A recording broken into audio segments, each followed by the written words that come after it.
La, la, la. Ya debería, en teoría, estar en vivo y en directo. Déjame buscar to... Vamos a ver, from the north. Ajá, que estamos en vivo. ¿Estamos en vivo? Sí, pero, o sea, chill. ¿Y el link? Ya te lo No, I mando. know, pero...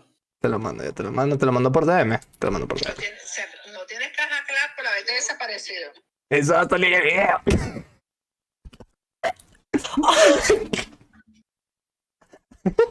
Shit. En verdad, lo podemos, eso se puede cortar después. I'm not ashamed, it's fine. My mom sends me food every week. It's... And we call it la caja clap. La caja clap clásico. Yo también necesito mi caja clap, pues. Claro. A ti te dan tu caja clap and your mom gives you your clap too. Así que... Bueno, I pay for it. I pay with it with my services. With your services. Nice. I'm such a good daughter. Can you put it on the Twitter account as well? Claro. Thank you, thank you. Thank you, thank you.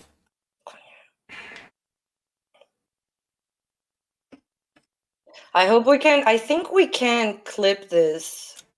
I think we can. Yeah, YouTube lets you do it.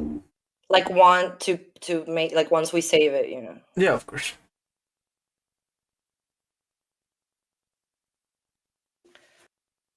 Okay. This one's not gonna have cuts, by the way. It's just gonna be the screen with two of us just being here, present in the moment. You know what I mean? Like, it's not gonna change between cameras. It's just gonna That's be fine. the two of us. Is that like white eyeliner? Is that a thing? Yeah, because first of all, it is a thing if you know about fashion, and second, because I'm wearing white in solidarity with the Cuban people.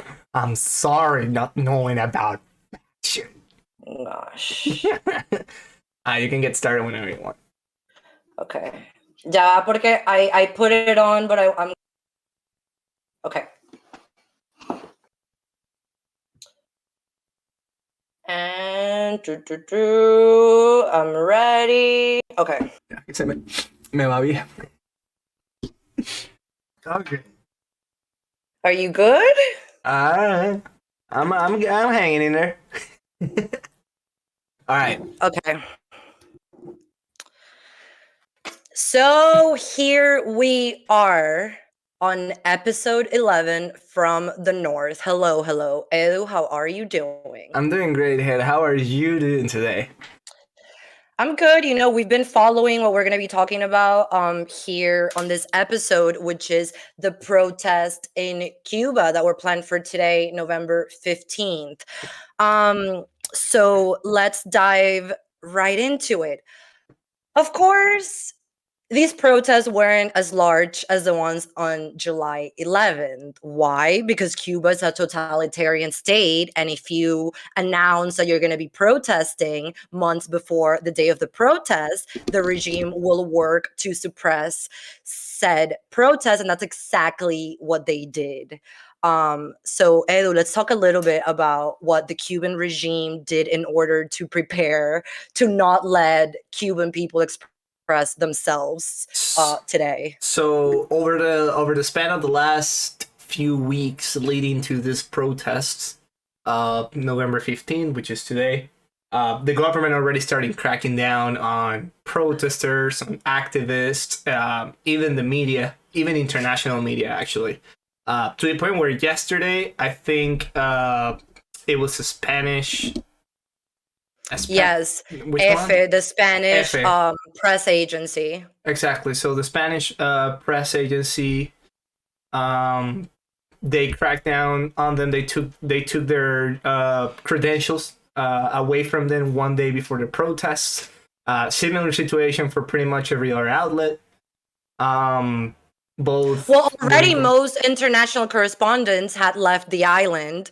For some reason, over the last months, both Cuba and Venezuela has lost a lot of international correspondents, like from Reuters and the AP. So already there weren't many journalists left, particularly from Anglo media. But of course, the Spanish is sort of the Spanish version of the AP, EFE, what was going to try to cover these protests, Mhm. and the regime simply took away their credentials. CC is that. CC is that. And I was just reading was trying to like find out information as to what is currently happening in Cuba, and because of the crackdown on not only the internet but also every journalist that was in Cuba and could have possibly tell us what's going on. We don't know what's going on in Cuba. We know little about what's happening in Cuba right now. I just read a tweet from Human Rights Watch, and they said that what they got from their own sources is that political violence has been very strong, particularly today, against peaceful protesters in Cuba. So unfortunately, I guess the conclusion of this protest today is that the protest basically didn't happen. Not because there was not people going to this protest, like a lot of far left journals are trying to portray it as, but rather because part of how they prepared for these protests is if you have been watching our show, you will notice all these leftist dictatorships in Latin America have the same strategy when they're facing either protest or elections. They bring in their Western friends to tell the world that they are good. that's their modus operandi. That's all they do, and I think that's a very good way to kind of introduce the thing that we were discussing just before recording the show, right?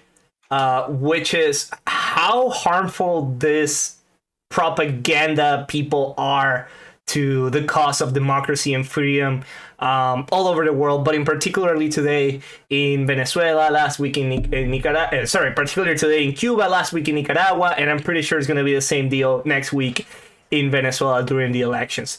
So we have these people that are being funded directly or indirectly by all these regimes. Some of them are even employees directly from these regimes, like those that work at Telesur.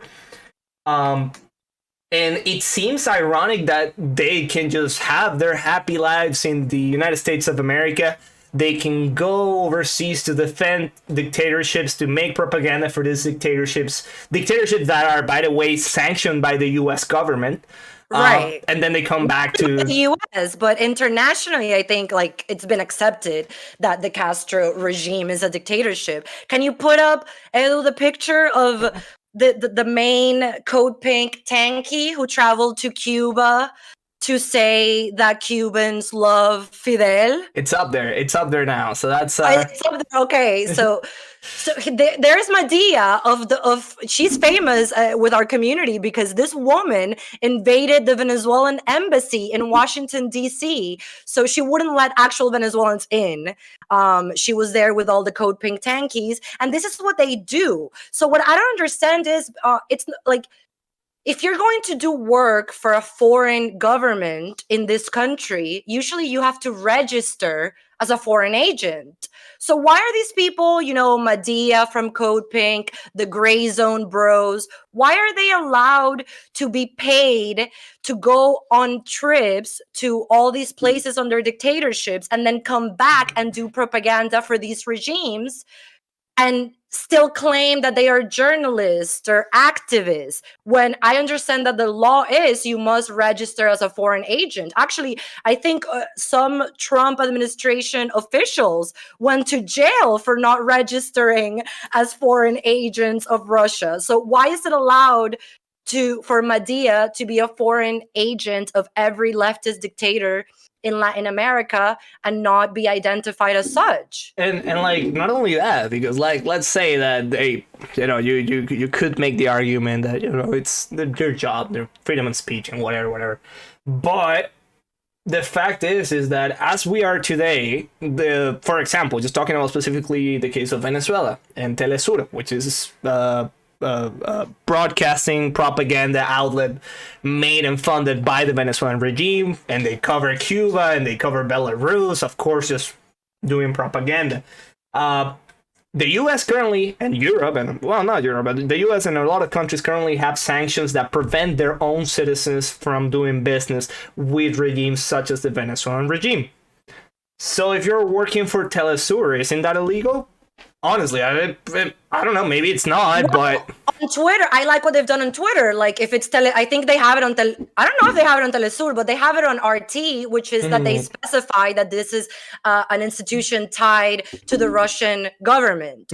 So I think they should do the same. And it's all okay. What is the difference between someone exercising their freedom of speech and someone being a foreign agent? The money. The money. They're making money, and they're being paid by regimes that are sanctioned by the U.S. government. How is that possible? Why is that allowed? So, I want to say hi to the people who are watching us live. We're trying something here. So, hi, Diego. Hi, Jose Manuel.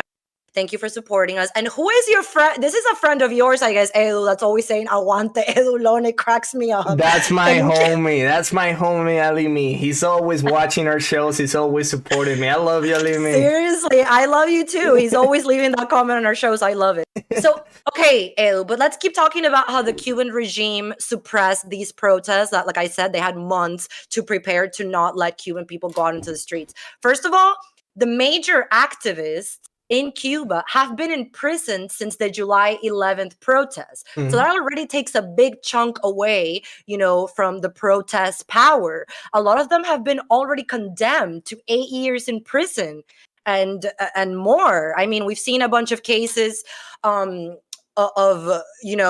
how they have been imprisoned for years just for recording things or going out to protest on July 11th.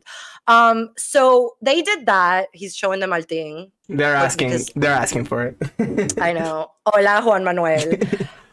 So what if there's someone who's ingenious and knows how to get around the totalitarian rules, are the Cuban people.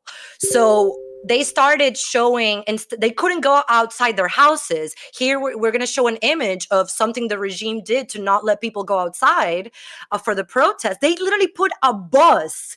They moved a whole bus to block a street to not let one Cuban activist go out to protest. One of the main ones, I was saying, he was going to go out. He has a following. He has power to tell people to follow him into the streets.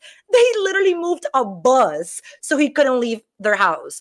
Another thing that the regime did, which we are learning a little bit about in the first world with the far leftist mob mentality, they have mobs of tens of people. 50 people will show up to your house and not let you leave. And they will scream slurs at you. They will call journalists and activists gusana. You're a paid CIA shill. Imagine waking up to a 50-person mob outside your house, just not letting you leave. And not only the people that have been imprisoned since the protest of a couple months ago, but some of the activists that were still free have been either subjected to house harassment, so they're not in prison but they cannot leave their houses, or straight up things like what we just showed you, a bus covering the street. Sometimes it's not a bus, sometimes it's just the secrets, like the secret intelligence service that they have, the military, the police, whatever the government wants to send to prevent this activist from either joining the protest or just straight up giving their messages to the people. I just saw a small documentary came out just a couple days ago. I'm not sure if it was Vice or the New York Times. It was Vice with Jorge Ramos' daughter. Yeah, it was Vice, right? So in the documentary, you can see actively how the Cuban regime represses the Cuban activists, while at the same time they harass foreign journalists. I invite you all of you guys to watch that video. It's pretty instructive, and it's pretty good because when Vice wants to be good, oh boy, they're good. Which, by the way, all the Twitter comments under the video, because Vice watchers tend to be leftist, and the comments were terrible. We don't believe these people; they're all gusanos, etc. But I also wanted to mention, Edu, that the Washington Post, I believe, has an opinion writer who lives in Cuba. And since like a week ago, this is what they do. There's no judicial document or anything. These people just wake up with Cuban agents outside their home telling them, nope, you're not leaving your house today.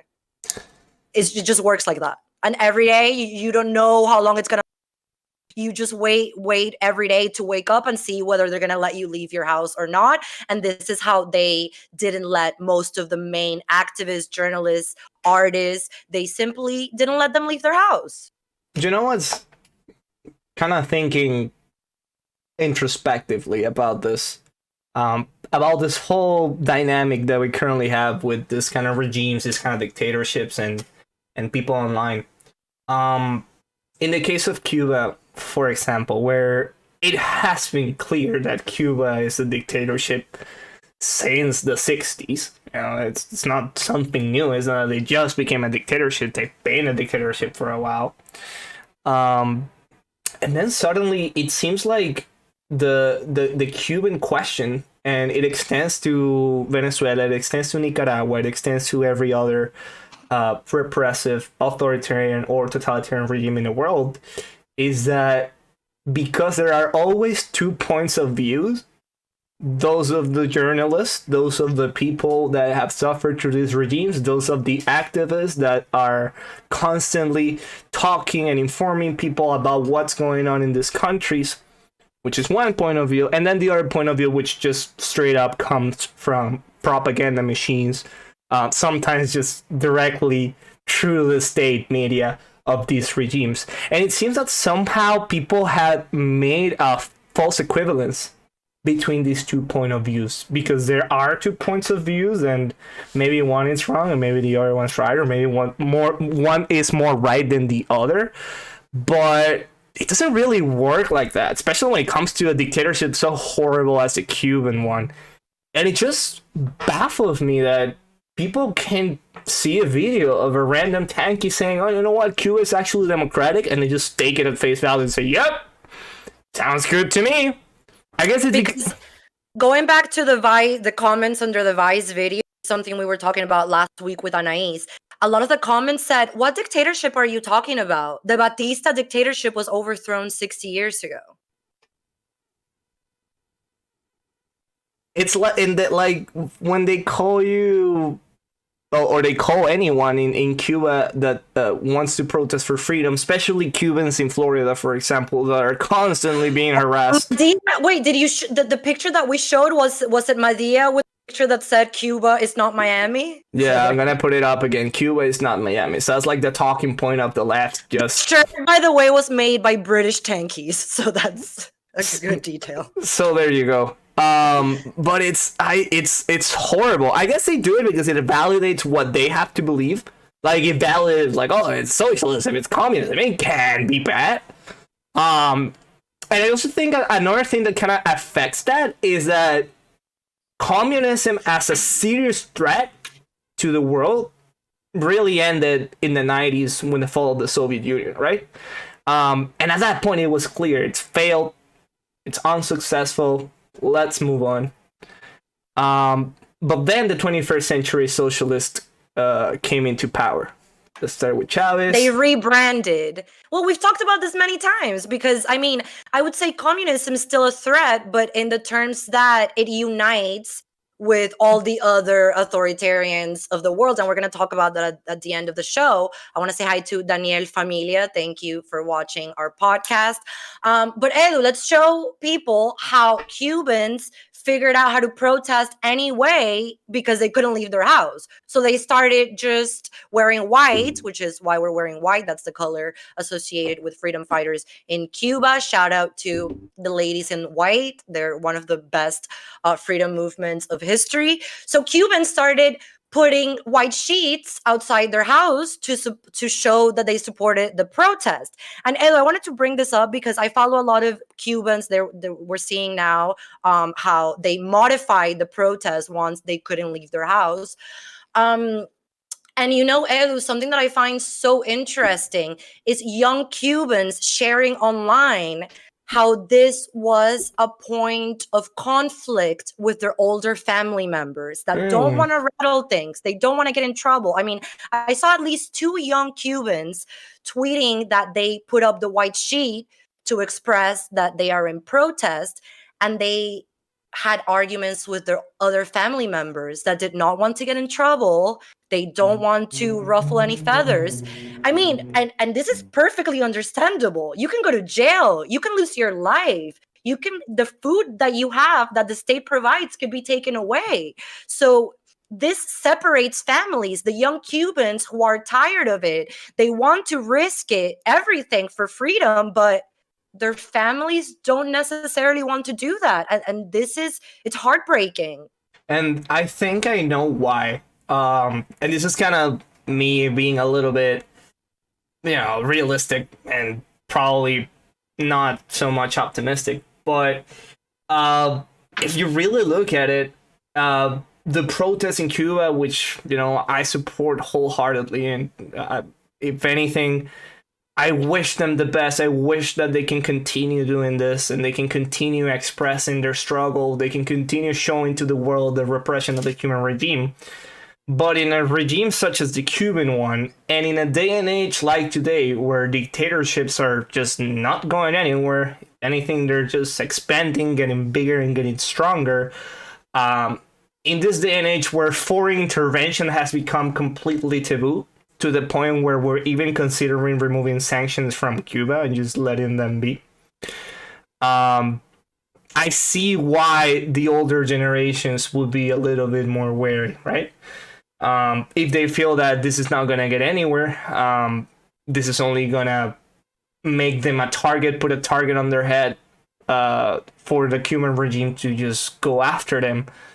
I understand the fear. I understand why they would do that. But young people, they haven't known anything different their entire lives. They have just recently gotten to access to the internet, and they're seeing how the rest of the world is like, and they're seeing more. They're getting more information and more culture of what the Cuban state has to offer them back home.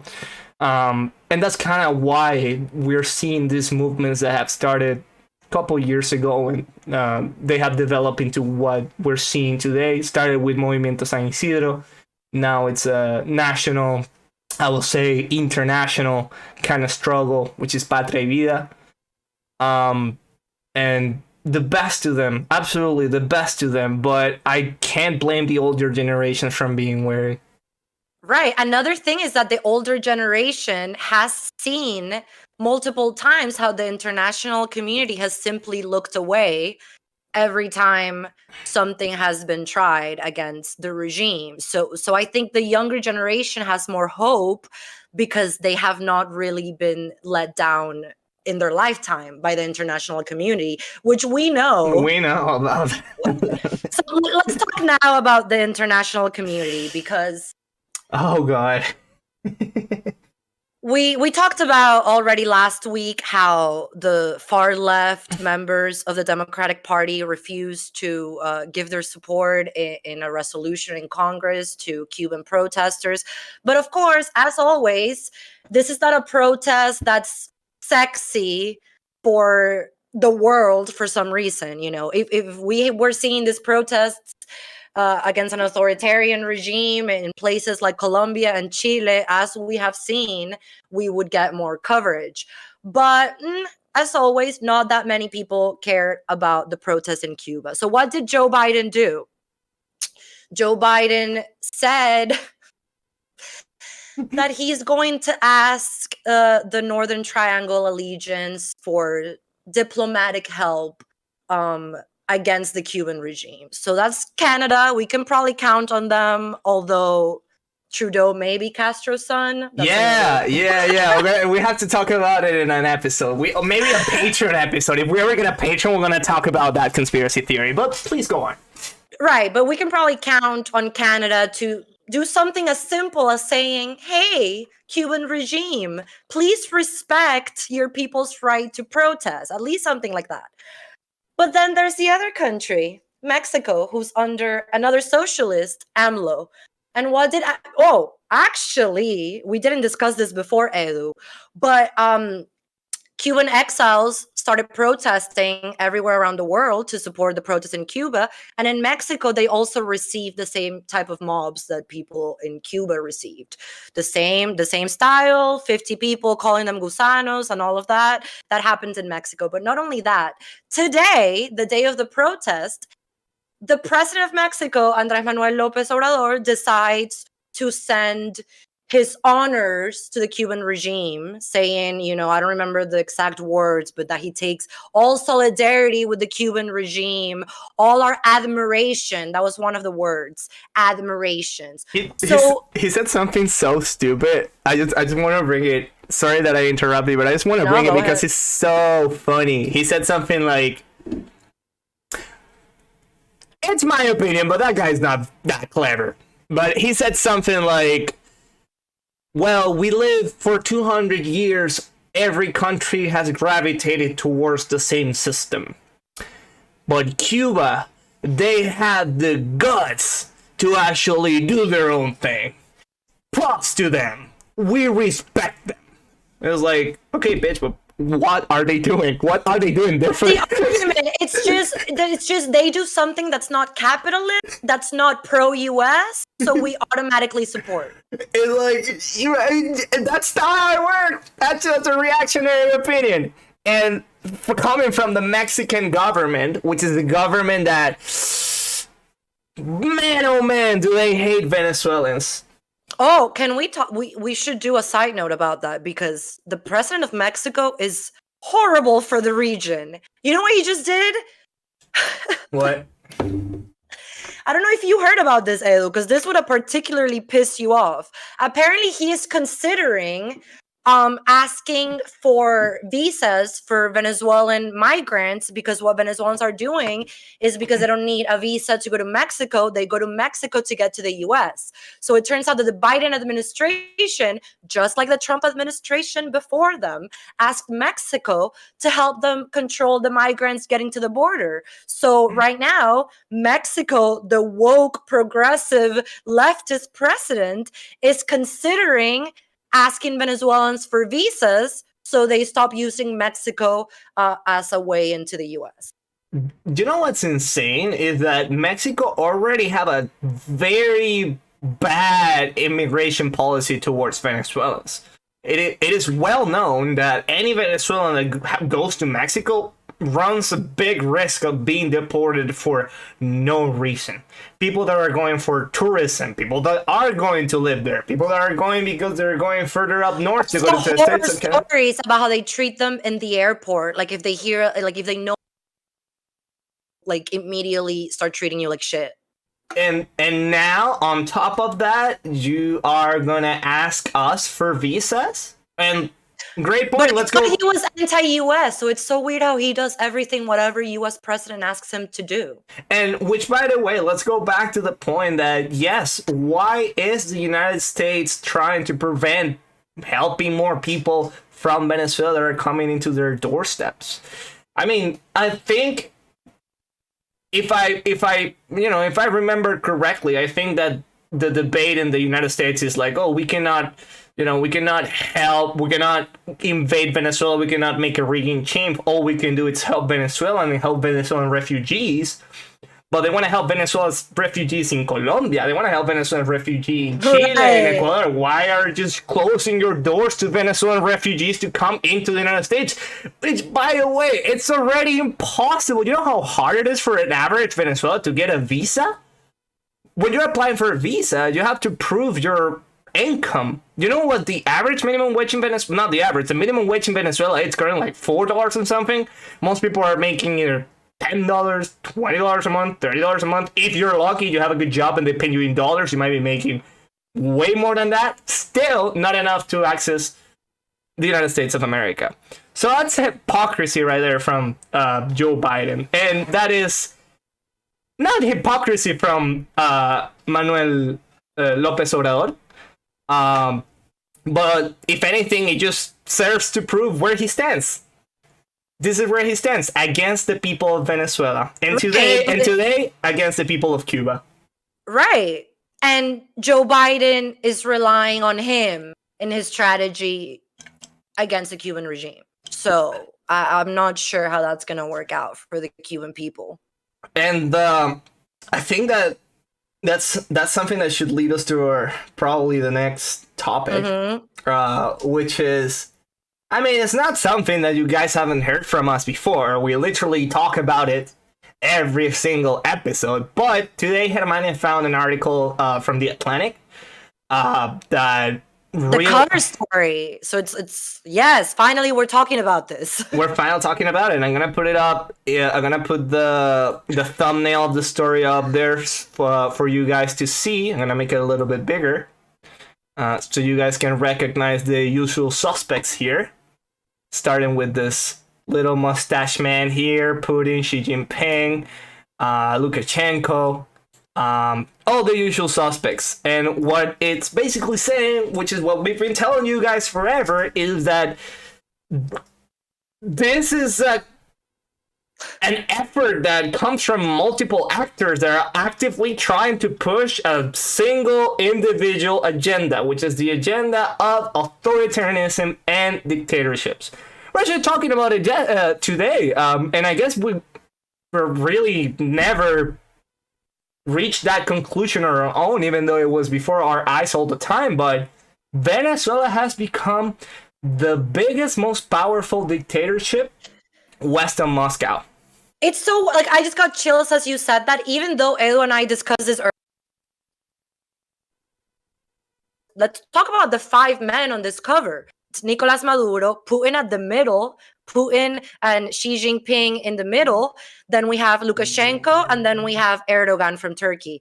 And representing Latin America and the West homeboy is our guy. When did this motherfucker think he would be on the cover of The Atlantic? I mean, we did it, Joe. We did it. It's like Latino representation, I guess. And then Edu and I were like, wait, is this idiot the most powerful dictator in the West? He is. I can't believe that I'm saying this. Like, we already knew this guy wasn't fucking dictatorship and a threat to everyone else, but he is the biggest, most powerful dictatorship in the hemisphere. It's central. It's well, I don't know if we can call Venezuela a wealthy country anymore, but it has still needed oil. And it's the largest one in terms of population of the 3 dictatorships in the West. So, and you could make the argument that Maduro is not really the person in power because the chain of command goes all the way up to from Caracas to La Habana. But in reality, if we're just talking about not, unproven theories, but just the facts, Maduro is a dictator. Maduro has a lot of oil, a lot of money, a big ass military, and it's just 3 hours away from Florida. And as the article from The Atlantic pointed out, this is not like Venezuela is just friends with Russia, just friends with Belarus, just friends with any country, whatever. It proves that this is a concentrated effort. These guys are not operating on their own. They're operating, they're talking to each other, they are reaching agreements, they're planning what they're doing, they're planning. As we have said, they're not tied up in silly ideological debate. They're not. They don't care about that. They don't care about the culture wars. They don't care about the culture wars. And I was talking about this with a very good friend of mine. He will know who it is if he's watching this. And he said something that's very, very true. He said that these regimes, these governments, Russia, China, Belarus, Cuba, Nicaragua, Venezuela, you can call them whatever you want, but they do understand the structures of power perfectly. They have a perfect understanding of how power works, and they have a perfect understanding of how to use that. Putin is a KGB agent. Hello? There you go, to push their geopolitical agendas. Whereas it seems that the liberal world, the liberal democracies of the world, are kind of just taking L after L after L in geopolitics because they just haven't figured that out yet. And again, something that we've said from the first episode, and we're gonna continue saying until our 100th episode, until something changes. But if the democratic world it's not ready to step up and put a big stop sign in front of these guys, the world is just eventually gonna become hundreds and hundreds of dictatorships. We are losing the war for democracy. And individuals like you, individuals like me, and like Germania, we can do little about it other than having these conversations with everyone, getting people to be informed as to what's going on geopolitically and internationally. But honestly, it's very hopeless. That's exactly what we need to do. We need to change public opinion, because unfortunately, a bad thing, not a bad thing, but something that makes these type of things more difficult in democracy is that you have to have the people's support to do anything. And in the West, people have lost sight of why these issues in other countries should matter to them. And that's exactly what the journalist who I love, Anne Applebaum, that's how you say her last name, I think, I'm not sure. That's the point of this article. Look, and everyone should read it. Look, these guys are working together and they're doing it well. They're not infighting. They're not caring what their ideology is. They know that they have one common enemy, which is Western democracy and the US and the European Union, and they have gotten together to help each other out.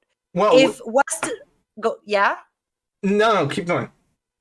And if Western democracies don't get together to form a bloc in the same way that the authoritarians have done, we are doomed. Like, this is not fear-mongering. I mean, we're seeing it. Like, why we always talk about why should you, first worlder, care about what goes on in a faraway place? Let's see what happened in Belarus. Precisely. Months ago, we saw how Lukashenko stole an election and Putin helped him do it. The West didn't do anything about it. Now Putin has a key piece in Belarus that he's using to destabilize the rest of Europe through, I don't know if you guys have seen what's going on in the border and what they're doing to Polish migrants. Yeah, migrants are going into Poland. Right. There you go. Insane. It's insane. And these 5 guys that we showed you in the picture, they are just the tip of the iceberg. Of course, you can include regimes such as the Syrian regime, the Iranian regime, heck, the Pakistani regime for that matter. And what's happening in Belarus seems to be a joint effort by the Belarusian government and some governments in the Middle Eastern region to use refugees as weapons. They're weaponizing refugees. They're sending them. Lukashenko basically coordinated having all of these refugees coming into Belarus, not to stay in Belarus, nor to send them to Russia so they can seek refuge in those countries, which, by the way, should be able to, technically. But they're sending them, they're pushing them to the border, the European border, the border with Poland, and they're creating a big disastrous scenario in the border that could escalate very quickly and very badly. Refugees, I know some people kind of forget about it because it has just become a label, it has just become a word, but refugees are human beings. Very vulnerable human beings. You could argue the most vulnerable human beings because they are essentially stateless. They're fleeing persecution. They're fleeing whatever they're fleeing from in those countries like the ones we come from. And they're being used by these regimes to just prove a point to Europe and make them mad. So this first worlder, if there's anyone watching here who's not Venezuelan or Cuban or Nicaraguan or etc., this is why it matters, because those are the kind of things that are inevitablemente are going to happen in your country.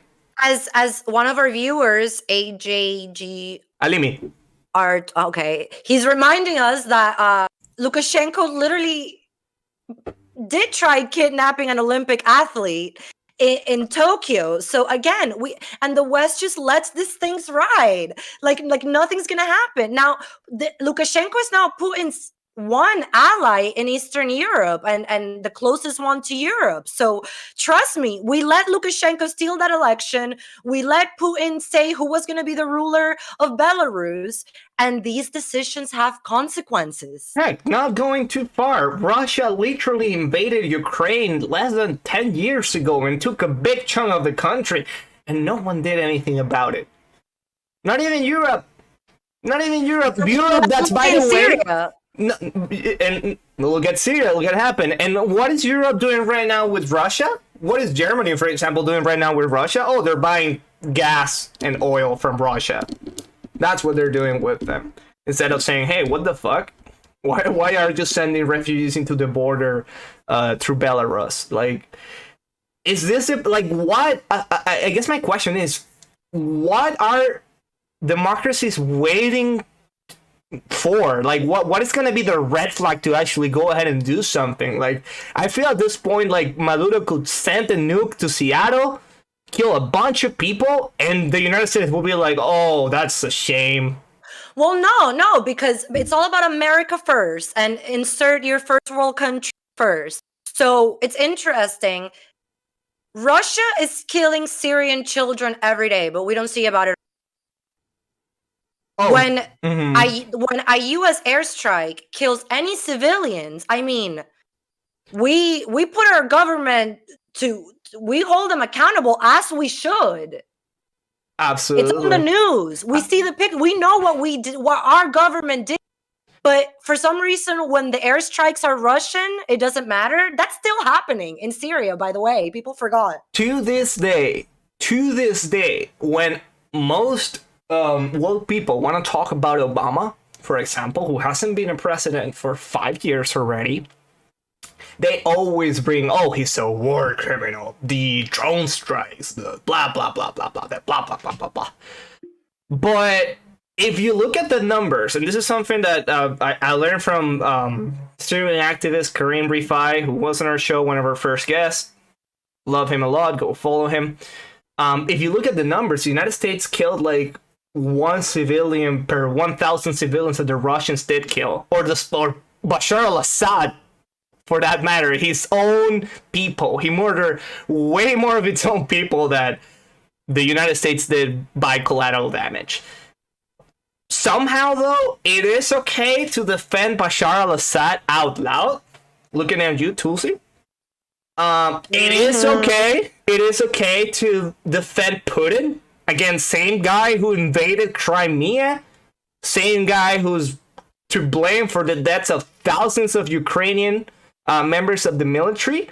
The same guy who's to blame for thousands and thousands of civilian lives lost in Syria that we're still losing every day. This is not something that happened 5 years ago. This is still happening in Syria thanks to what Russia's doing. But somehow it's okay to either ignore them or even do lip service to these people. It is okay, and I'm glad you bring up Tulsi, Edu, because I did want to bring this up. You know, now the left denounces Tulsi Gabbard. What was the final line? That she went on Tucker Carlson and that she's anti-vaccine mandate. But when she went to Syria to have a chat with Bashar al-Assad and defend him, that was fine. The left did not disown her when she was defending the Syrian dictator. But you know why, Hannah? You know what's the difference? Is that she did it outside of the United States. And everything that happens outside of the United States doesn't matter to the US left. Well, it doesn't matter to the US right, for that matter. It seems to not matter to anyone. That's their solution, Edu. Now they're just saying, oh, it's right wing. They're doing the same with Glenn Greenwald, who's another Assad supporter. So now they're right wing because they go on Tucker Carlson. No, they're far left, which is the same as far right. She was a Bernie Sanders supporter, Edward. Now they want to say she's right wing. It's driving me nuts. It's whatever serves their purpose. That's why when you go and have a conversation with a socialist, there's only 2 types of answer when you're talking about Cuba, for example, or Venezuela, or Nicaragua, etc. It's either you're wrong those governments are great. I know more about you because I read it from the gray zone, and I don't care about your life experiences as a white slave owner. Yeah, fucking white, right? Or the most intellectual socialists that they want to say, oh, no, no, no, no, I don't support these regimes because they're not actually socialists. Did you know that in Venezuela, 70% of business are private? That's called state capitalism. Shut up! You know, a lot of people want me to not mention the S word, socialism, because they say, well, why does it matter, you know? That only makes the debate harder. I refuse to let go of that word because politicians use that word to manipulate people. We got a question on the chat. You want to answer it, Hannah? How could you say far right is the same as far left? Well, let's look at it. Let's look at it, both, especially in the context we're at today, where both the far right and the far left are united by isolationism and this idea that, you know, America first. America first. They both say it with different arguments. You know, the far right says America first because why do we care about people? They don't want to do anything. They're all rapists. And then the far left, well, if we have so many issues here in our country, why should we spend our resources helping people in other countries? That's one. So the answer to that question, Diet Grift, is that there's this thing called horseshoe theory, that as you're going further away from the center and you become a radical left or someone from the radical right, you eventually start having the same talking points. Why? Because there's not that much of a difference if you're being oppressed by a socialist state or if you're being oppressed by a very far right fascist or conservative regime. At the end of the day, individuals are losing their rights. At the end of the day, there's censorship. At the end of the day, it's nationalism, isolationism, and all those shitty stuff that comes with it. So that's your answer. Obviously, far left is not the same as far right if you really want to get down to it ideologically, but in practice, oh baby, they are. And if you don't believe me, look at China. We just talked about this in the cover of The Atlantic. Who the dictators that unite? If you look at the way that Putin's regime functions, we would probably more call it right wing, sort of a kleptocracy. But if you look at the regimes that Putin and Xi support, they're not exclusively aligned with their own ideology. They're just anti-US, anti-democracy. Yeah, and to answer your question, it's not that they are to blame for what's happening outside of the country. It's that they have the same idea of taking their state, because this is not something that only happens in the United States. This is something that happens in Latin America. This is something that happens in Europe. When you have far left and far right countries, all they want to do is have an isolationist policy. And if they're going to cooperate with other governments, they usually tend to be very authoritarian governments, regardless of their political ideology. Because that's the thing about modern authoritarianism, is that left and right, that dichotomy from the Cold War, it might still be present in our political discourse, even though it's really outdated. But in reality, it's essentially we're just having a fight between democracy and authoritarianism. So actually, in economic terms, because as we have talked about in the show, China figured out how to be a brutal dictatorship with the world leaving you alone, which is have capitalism, have capitalism that you exclusively control. Because if you are making money and growing your economy, then the international community will leave you alone. And that's it. As easy as that. Called, you know, Xi Jinping's party is called the Chinese Communist Party. Are they really following communist theory? You want to talk about state capitalism? China, that's state capitalism. Without going too far, we've seen it with Venezuela in the last 3-4 years. Venezuela 3-4 years ago was still economically a very socialist country. Everything depended on the state, on their subsidies, on what they would give you as a business, etc., etc. Venezuela today, it's a completely different story. Venezuela today, it's almost anarchy. It's almost anarcho-capitalism, because there is absolutely no regulations. No one's paying taxes. Everyone's using US dollars. In Venezuela, what happened is that the black market eventually became the market, and the government decided to just accept it. Are they still socialist in practice? I don't know, not really. But does it matter? No, they're just authoritarian. The point. It doesn't matter whether they follow what Marx wrote, because no country in the history of this world has ever implemented the socialist utopia, because it's simply impossible. Tell them, girl.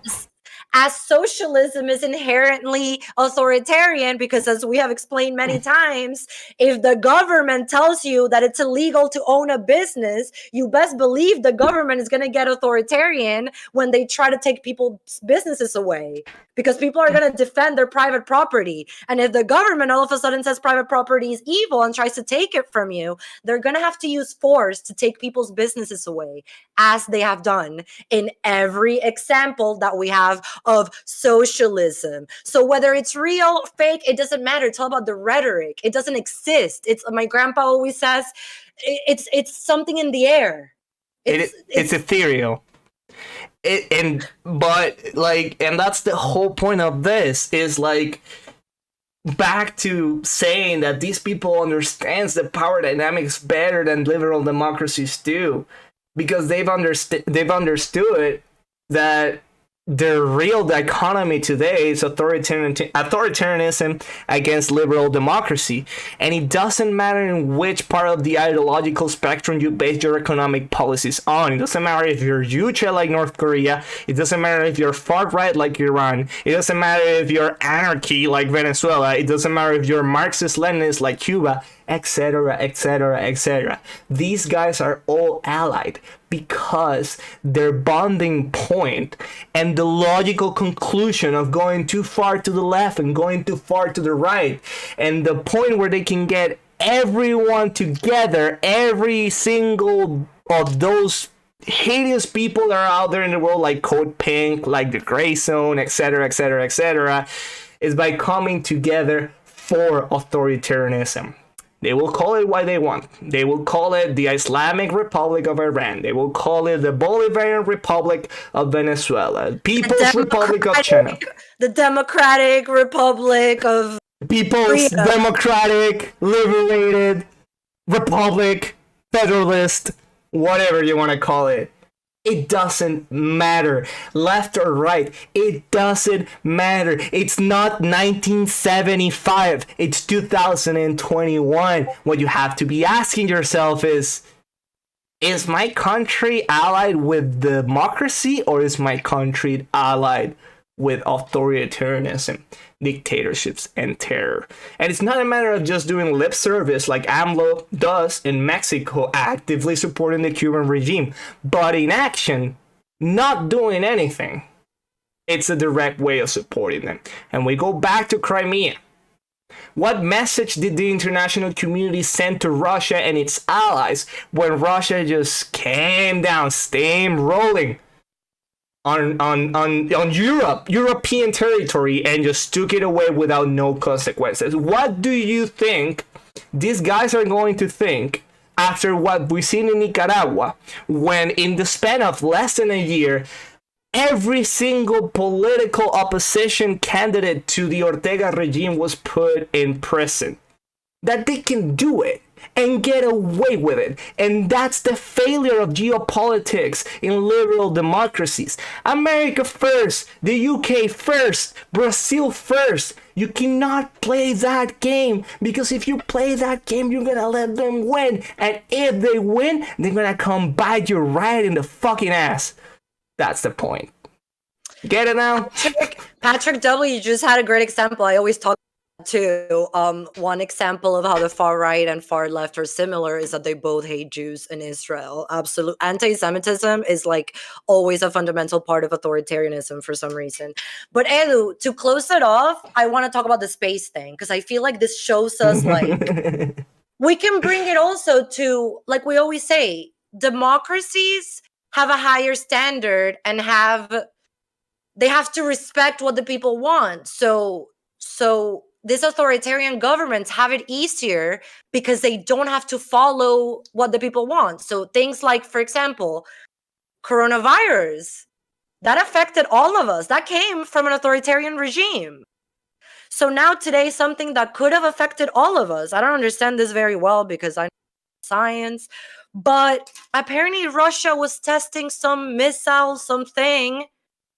It says here, because Secretary of State Tony Blinken said on Twitter, we condemn Russia's reckless test of a direct ascent anti-satellite missile against its own satellite, creating space debris that risks astronauts' lives, the integrity of the International Space Station, and the interests of all nations. So again, because Russia doesn't have to follow any rules, they just do whatever they want. They were testing a missile that left a bunch of debris in space, and literally I think they had to like move astronauts around because there was danger that they could be in the path of this debris. And of course, the International Space Station is controlled by the three, maybe more than three, but especially China, Russia, and the US. Mm-hmm. So this is in space, this is a way that we have cooperated with each other, which ideally should be the way. But again, we keep getting screwed over because out of the three superpowers, only one follows the rules. And that's just modern geopolitics for you. If I had to make a guess, what we're gonna see in the next years, unfortunately, is gonna be China invading Taiwan. But they're preparing for it. They're not even trying to hide it. And if things stay like they are, if the international community refuses to come to the aid of the Taiwanese people and just let China take yet another region over like they did with Hong Kong, again, another example of the world just failing people outside of their borders because they just don't care enough to do it. China's gonna take Taiwan. No one's gonna do anything about it, and they're just gonna keep doing it more and more and more. They're already doing it with Africa, with their debt traps. They're already doing it in the Middle East. Iran is like the empire of the Middle East. They're just sending their warlords and their terrorist organizations to every single country in the region to destabilize it and push their fundamental Islamic ideologies. They're, by the way, far right, but that doesn't seem to be a problem with Maduro, for example, who's a big friend of the Iranian government. Mm-hmm. So again, guys, like we've been discussing for this. It always goes back to, that's such a good example. Maduro is best friends with Iran, but Maduro says he's a super feminist. Meanwhile, in Iran, you as a woman show your hair and you go to jail. So what? Again, they don't care about any of that. They don't care about any of that, and they understand that. They don't have a problem with that, because when you're not a democratic leader, you are not accountable to anyone but yourself. You can say that you're a socialist and not be a socialist at all and just be friends with the Iranian government because no one's going to question you about it. Whereas in democracy, here's the key thing. Democracies are harder than dictatorships. It's hard. How long did Biden spend trying to pass the infrastructure deal? And in Russia, Putin does, this is what's happening. All right, done. Yeah, it's like the same week that, oh, well, not the same week, but like the same month, we had this whole, the whole thing about the infrastructure bill. And now we're going to have the same debate about the Build Back Better. In a couple days. I don't know exactly when that's gonna start, but it's gonna be the same thing. It's gonna be the same problem. Meanwhile, China, they just get together, see what Xi Jinping has to say. They say, yes, sir, 5-year plan, 10-year plan, 15-year plan, and they get to work. It's more efficient for sure, but that doesn't make it right. And as they're doing that, as they're operating efficiently, not only internally but externally, it seems that we're just getting weaker and weaker. The days when liberal democracies were the first world, the developed world, the very powerful nations in the world, are going to end very soon unless we finally take it upon ourselves to be the light of hope, democracy, and freedom that the rest of the world is expecting us to be. I can say in behalf of the Venezuelan people. There's nothing that we would love more than the actual support of the international community to get rid of Maduro. Why? Simply because we can't do it on our own. This is not the 18th century. This is not the 19th century. This is not even the 20th century when people could just simply take up on arms and go after the head of the dictator. It doesn't work like that anymore. No one's toppling Xi Jinping. No one's toppling Maduro. No one's toppling Diaz-Canel in Cuba or Lukashenko in Belarus, because it's simply impossible. The states, the authoritarian states, have advanced so much in their repression tactics, in their intelligence tactics, in their everything that has to do their censorship, everything that has to do with making sure that they stay in power forever and ever. So the hope for these people is for the international community to strap on their boots and do something about it. Not because you have to be in solidarity with other people in the world, which, by the way, that's a moral argument, and I believe we should. But let's say you don't believe that. Let's say that you're very nationalistic and you're America first, America first, America first, or Canada first, or whatever, which is fair. What we're trying to tell you is that that doesn't work either, because eventually they're going to come bite you in the ass. And when you realize what's happening, and you realize the importance of stepping up and doing something, it's going to be way too late. That's right. Well, I don't even have anything to just communities help. Well, all we got was them forcing us into fake elections, which will happen next week. So next week we will be talking again about fake elections in Venezuela. It never ends. It never ends. It's okay, Edu. The Jimmy Carter Center will be there making sure all things are good. Well,